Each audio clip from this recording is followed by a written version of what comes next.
criteria in choosing your stick. Right, let's go. First up, it's the weight. Not mine. It's the weight of your stick. Now, the weight of the stick is one factor to consider. Now, however, when you talk about the weight of the stick, you can't run away from the price factor as well. Why do I say so? Now, the lighter the stick is, right, is usually usually means that it's made of materials that's of carbon fiber, and carbon fiber is a lot more expensive, right? And because of that, the lighter the stick, the higher the price range, right? On the other hand, the heavier the stick, the lower the price and the lower the price range. That is also why the basic to sort of the mid-range level sticks are usually a lot more heavier. Alright, so this is one factor you should consider based on the budget range that you have. Say example, you are only limited to $50 to $80. Right, it also means that there is very little room for consideration in terms of the weight of the stick, because most of the time $50, $60, $70 stick, the sticks are usually made of composite materials.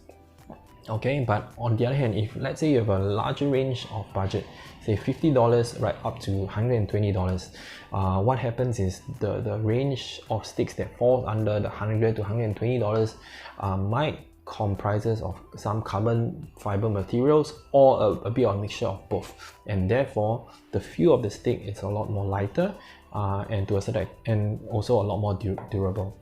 Alright, so that's the very first point, which is the weight of the stick. And next, it's the length of the stick. Okay, next I'm going to talk about the length of the stick, right? So I'm going to use my own personal stick as a guideline. If you can see, if I would slightly bend my hips and my knees, right, the stick is very nicely in length, which is comfortable for me whenever I need to tussle the ball. Alright, it's good close control.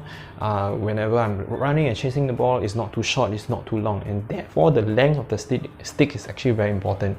Just as comparison, I'm just taking one of my own kids' stick. This is a lot more shorter, right? It's a good, I don't know, about 20 cm shorter. If I were to hold a much shorter stick, look at how much I need to bend. I'm almost just looking on the ground and not be able to look at the game at all, right? So the length of the stick is actually very important. Of course, I do not have a longer stick, but just imagine if I have an ultra long stick, yeah, it doesn't help me in the control as well. Now, in regards to the length of the stick, alright, there are several guidelines that's out there in terms of how tall you are, and therefore how long a stick that you should use.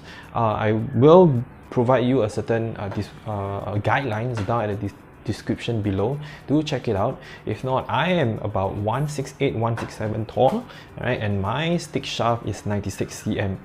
Now, on the other hand, I do see some not so tall people, right, they actually choose to get a much more longer stick, probably 3 to 5 cm much longer than their recommended length. And on the other hand, I do see a lot more taller guys that choose a lot more shorter sticks.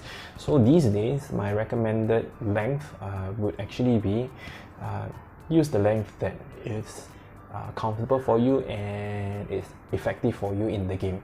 Alright, of course, don't be a gundu and take an ultra short stick or ultra long stick that is just way too unrealistic.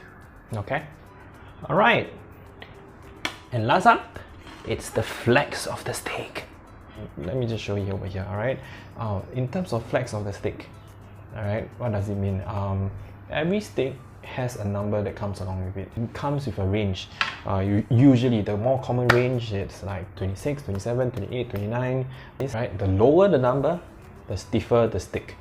The higher the number, obviously the less stiffer. So what happens is, as a beginner, whether you are a youth player as young as, let's say, 10 years old, or maybe you're an adult like me, I'm way past that, but as you're an adult that is about 21, 22, that just got to learn about the game, usually the recommended flex that you should get would be somewhere along the higher range. The 3 points: weight, length, and flex. These 3 are the simple ones to understand right up. as a beginner. Of course, there are many other factors in determining what kind of sticks you want to buy, whether is it the brand, whether is it the blade as well. So go and learn, go and train, go and understand yourself, go and understand the stick more before you purchase your possibly your second stick, third stick, fourth stick.